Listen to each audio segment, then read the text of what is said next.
Hey guys, welcome back to the channel. Episod kali ni kita akan masuk the new subtopic untuk chapter 5, which is liquid. So, stay tuned.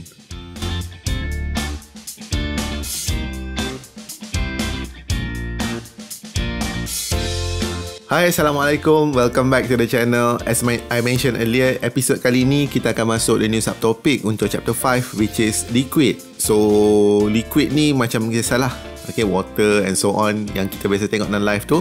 But in this episode, apa yang kita akan buat, kita actually akan discuss macam mana the properties of liquid in term of dia punya IMF and also dia punya molecular arrangement. Kita guna these two factors to explain in term of shape, compressibility, volume dia, surface tension dia, viscosity, and also diffusion of our liquid. Kita akan explain vaporization and condensation. Lepas tu kita akan discuss mengenai vapor pressure and also boiling point. Kita akan explain the boiling process and kita akan illustrate lah the relationship between IMF and vapor pressure and also vapor pressure and also boiling point. So, nampak banyak kan? Tak banyak sebenarnya. Okay, chapter ni, subtopik ni dia lebih kepada teori, pemahaman. So, you have to really understand it. Okay, so before we start, kita tengok general properties of liquid. Liquid ni kalau kita tahu dia ada ditentukan oleh dua benda. Okay, yang pertama properties dia ditentukan oleh in term of dia punya arrangement of particles. Yang kedua in term of intermolecular forces. Okay, kita tengok arrangement of particles dulu. Untuk arrangement of particles, liquid ni dia actually transition daripada solid pergi gas. So kalau dalam solid susunan dia agak compact dan padat, tetapi dalam liquid ni dia lebih loose sikit. Okay, dia lebih loose sikit. Dan dalam gas dia memang sangat jauh lah. So arrangement of particles itu dia tidaklah sepadat solid, tapi dia tidaklah selus gas. And also in term of IMF, disebabkan partikel ni dia lebih rapat, IMF tu lebih kuat lah. Disebabkan partikel tu sangat rapat, the IMF between liquid is much more stronger compared to gases. So gases tu dia ada IMF, tapi IMF dia tidak sekuat dalam liquid, disebabkan oleh partikel ni lebih dekat arrangement dia. Okay, so kita nak tengok properties of liquid. Ada 5 properties of liquid yang kita akan discuss. Yang pertama in term of volume and shape. Okay, yang kedua in term of compressibility.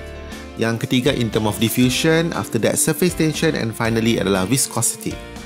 Kita tengok dulu volume and shape. Kalau kamu ada segelas air and air tu kamu tuang, okay, air tu dia akan ikut saja apa bentuk kontainer tu, tetapi volume dia tidak berubah. Ini kerana okay, partikel-partikel ni dia tersusun dengan sangat rapat. Okay, partikel ni dia susun rapat, okay, tetapi dia tidaklah tetap di satu tempat sebab dia ada ruang-ruang kosong yang dia boleh bergerak. Okay, so the particle was arranged closely but not rigidly. That's why volume dia tu tetap, tetapi dia punya partikel tu tidak akan tetap di satu kawasan. Apa yang kita boleh buat di sini adalah our liquid dia boleh maintain dia punya volume, tapi shape dia ikutlah shape of container. That's why kalau kamu tuang air kamu akan ikut bentuk gelas kamu. Dia tidaklah ikut bentuk bekas sebelumnya. Okay, tetapi bilangan air, the volume of water that you transfer will be fixed. Kalau you transfer dari container A, okay, from container A 250 ml masuk dalam container B 250 ml juga, volume dia tetap, tetapi bentuk dia berubah. Dia mengikut bentuk di container. Itu adalah properties yang pertama. Properties yang kedua in term of compressibility. So kalau kamu rasa kamu cuba tekan air tu kalau actually tidak boleh dikompres. It's almost incompressible disebabkan oleh partikel dia tu tersusun dengan agak rapat. Okay, dia boleh kompres pun macam sikit sangat. Okay, less than 5%. Okay, so kita kata liquid is almost nearly incompressible. It is much more difficult to compress compared to gases. Okay, dia akan berkurang sikit saja. Okay, kalau tak percaya you try tekan air. Okay, yang berikutnya adalah in term of diffusion. Diffusion ni apa yang kita buat adalah macam kita ambil satu titik pewarna and kita drop dalam air kita. Bila kita drop dalam air tu, kita dapati bahawa pewarna tu akan mula travel. Why? Okay, kalau kita try to diffuse something in our liquid, rate of diffusion in liquid is much more slower compared to gases. This is because dalam liquid, partikel-partikel tu lebih tersusun rapat compared to gas. Gas ada ruang-ruang kosong yang banyak. So, partikel-partikel lain boleh menyelit dengan mudah. Okay? So, dia ada kinetic energy yang lebih rendah berbanding gas and also stronger IMF between the molecules. The next one adalah viscosity. Viscosity is defined as the tendency of a liquid to flow. Okay? Air boleh mengalir. Okay? Air boleh mengalir. Okay? So, apa yang menentukan takat pengaliran air ni, kalau kita compare the rate of the viscosity between liquid and honey, okay, madu tu lebih susah untuk mengalir berbanding air. Kenapa? Okay, lebih tinggi viscosity, lebih susah untuk mengalir. Yang atas tu adalah low viscosity, yang bawah tu adalah high viscosity. Viscosity sangat bergantung dengan the size of molecule. Kalau molekul-molekul tu besar, dia susah untuk dia flow. Okay. Yang kedua, kalau IMF dia pun kuat, susah untuk dia flow. Next one adalah surface tension. Surface tension ni, kalau kita nampak liquid kita, kalau kita tengok permukaan air tu dia sangat tegang. Surface tension adalah amount of energy required to stretch the surface of liquid by unit area. Untuk liquid dekat surface ni permukaan air, okay, dia akan rasa IMF daripada kiri, kanan dan juga bawah. Okay, so dia akan rasa surface tension. Disebabkan ada IMF ni, partikel tu dia akan tertarik lebih tegang di permukaan. Kalau molekul tu berada di surface, memang kita tak akan nampak ada tarikan dari atas sebab di atas sudah air. Okay, so dia akan menyebabkan dia akan rasa tarikan. Okay, hasilnya adalah kita punya surface ni lebih tegang. Tapi kalau dia di dalam, dia rasa tarikan dari semua arah. Ada beberapa benda yang mempengaruhi the strength of surface tension. Yang pertama adalah IMF. IMF ni, makin tinggi IMF, makin kuat daya tarikan dia, so menyebabkan surface tension tu menjadi lebih tinggi. Dan yang kedua, in term of temperature.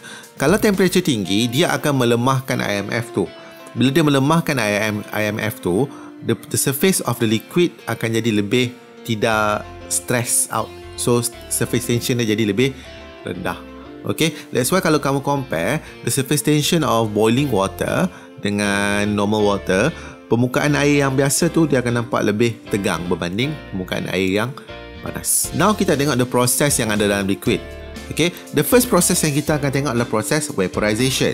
Vaporization adalah proses di mana kita convert kita punya liquid jadi gas.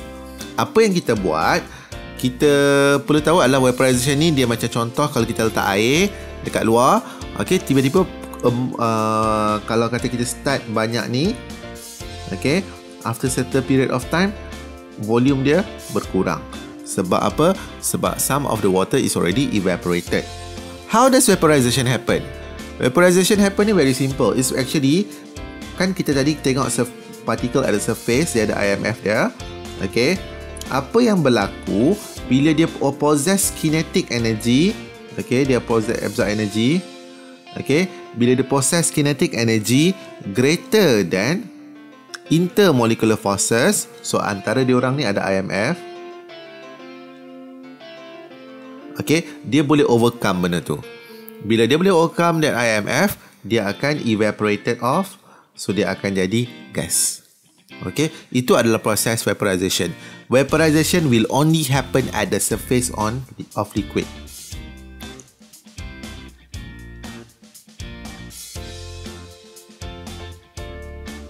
Okay.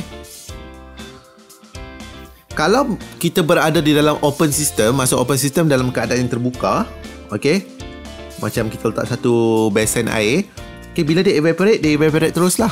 Tetapi kalau kita berada dalam closed system, okay, macam contoh macam water displacement eksperimen tu, dia evaporate tapi dia maintain dalam tu, so dia tidak boleh escape daripada sistem tu.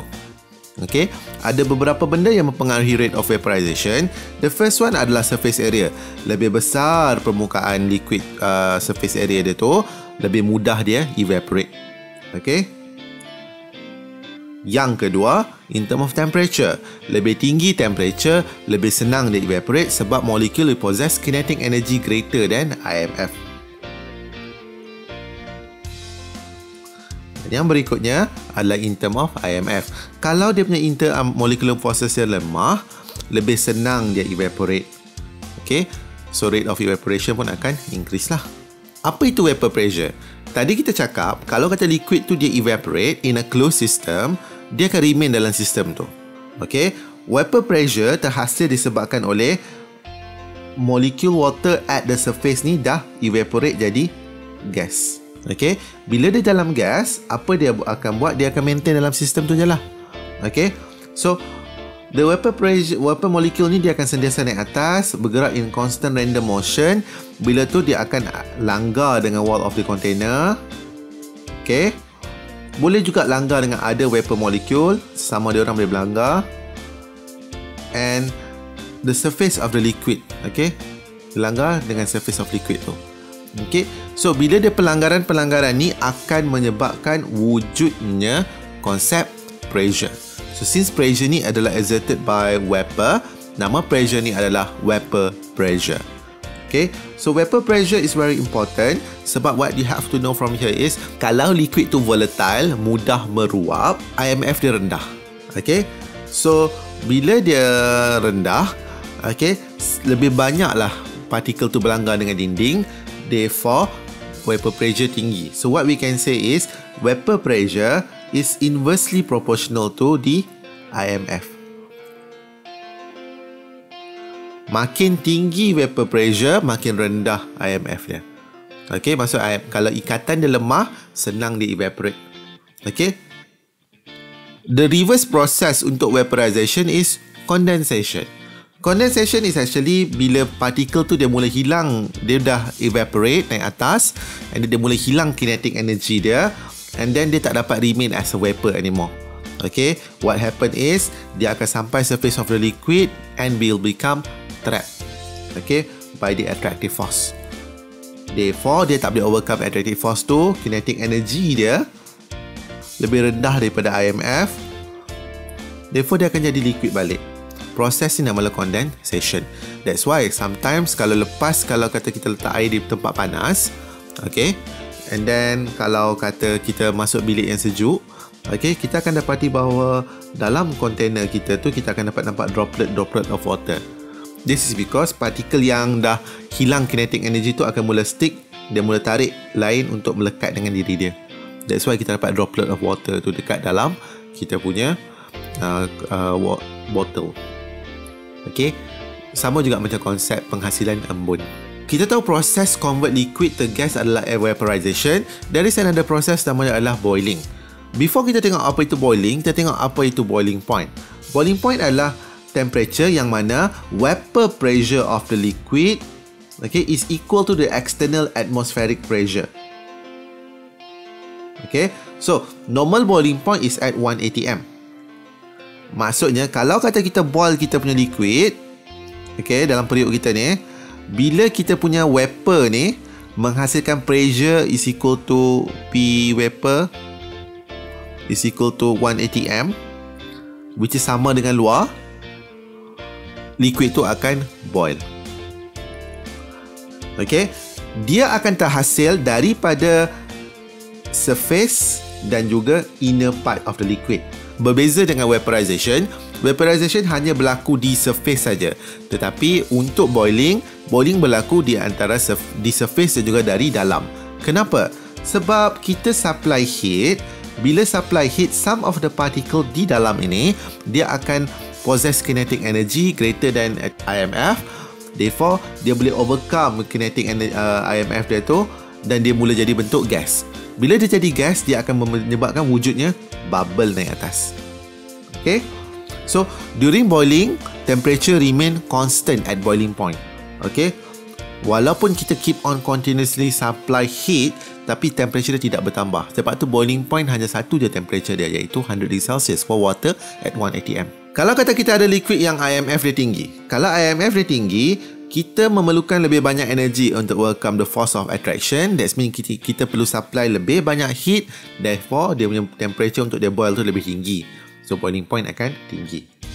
So apa kita boleh relate? IMF ni kalau lemah IMF, vapor pressure tinggi, tapi boiling point dia jadi rendah. Okay, so untuk video kali ni kita tengok properties of liquid, kita tengok some of the process as well. Ingat beza antara vaporization and also boiling, those are two different things. I really hope you enjoy this video. Video kali ni kita cerita pasal liquid, and liquid ni dia satu properties yang menarik adalah dia boleh fit to any shape. Sama juga macam kita. Kita kena pandai sesuaikan diri kita mengikut keadaan. Okay, tak kisahlah macam mana, apa sekalipun cabaran yang dilontar pada kita, especially during this pandemic season, okay, kita kena pandai sesuaikan diri kita, adapt, and remember our responsibility as a student to continue studying. So thank you for watching this video. So next time, Assalamualaikum and bye.